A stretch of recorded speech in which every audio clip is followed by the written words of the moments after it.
19 साल की सोनिया आज जब दुल्हन के लिबास में सजी तो उसकी बेदाग सुंदरता को देखकर हर आंख हैरान रह गई।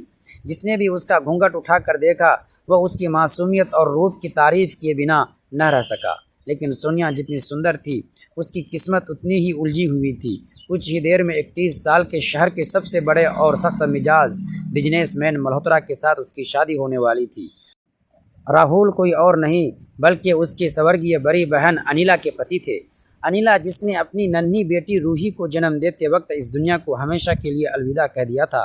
ऐसे में सोनिया के माता पिता ने अपनी छोटी बेटी की शादी उस गंभीर स्वभाव के राघव से करने का कठिन फैसला लिया। सोनिया एक मासूम लड़की थी जिसे अभी दुनियादारी की कोई खास समझ नहीं थी, पर आज वह आलीशान सिंघानिया के मेंशन की बहू बनने जा रही थी। जहां एक तरफ लोग उसे इतनी बड़ी दौलत की मालकिन बनते देख जलन महसूस कर रहे थे, वहीं दूसरी तरफ उनकी कम उम्र देखकर कुछ लोग हमदर्दी भरी निगाहों से भी देख रहे थे।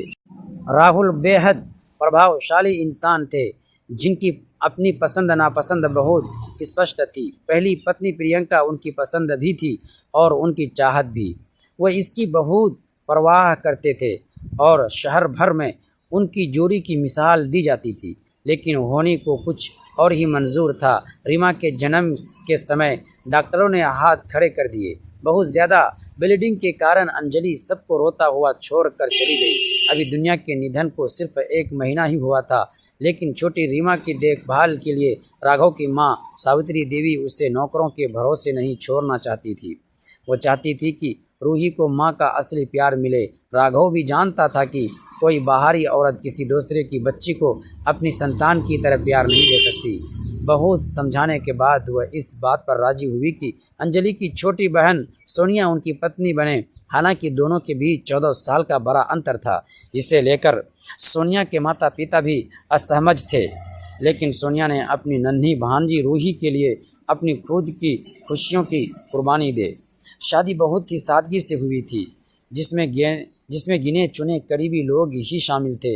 विदाई के वक्त निहारिका की मां ने नम आँखों से सावित्री जी से कहा, मेरी बच्ची बहुत मासूम है, अगर कोई भूल चूक हो जाए तो उसे माफ़ कर दीजिएगा, वो रूही का ख्याल खुद से भी ज़्यादा रखेगी। सोनिया हमेशा से एक साधारण लड़की रही थी, सीधी शांत और अपने परिवार से बेहद जुड़ी हुई। आज उसकी शादी थी और घर में चारों तरफ खुशियों का माहौल था।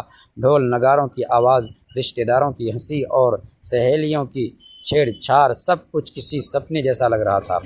लेकिन इस खुशी के बीच सोनिया बार बार अपने बचपन को याद कर रही थी। वह दिन जब वो अपने पिता की उंगली पकड़कर स्कूल जाती थी, माँ के साथ रसोई में हंसती थी और अपने छोटे भाई के साथ खेलती थी। जब बारात दरवाजे पर पहुंची तो माहौल और भी रंगीन हो गया। सोनिया ने एक बार आईने में खुद को देखा। एक नई जिंदगी की शुरुआत उसके सामने खड़ी थी। फेरे लेते समय उसने मन ही मन एक वादा किया कि वह हर परिस्थिति में अपने रिश्ते को निभाएगी, चाहे रास्ता कितना भी मुश्किल क्यों ना हो।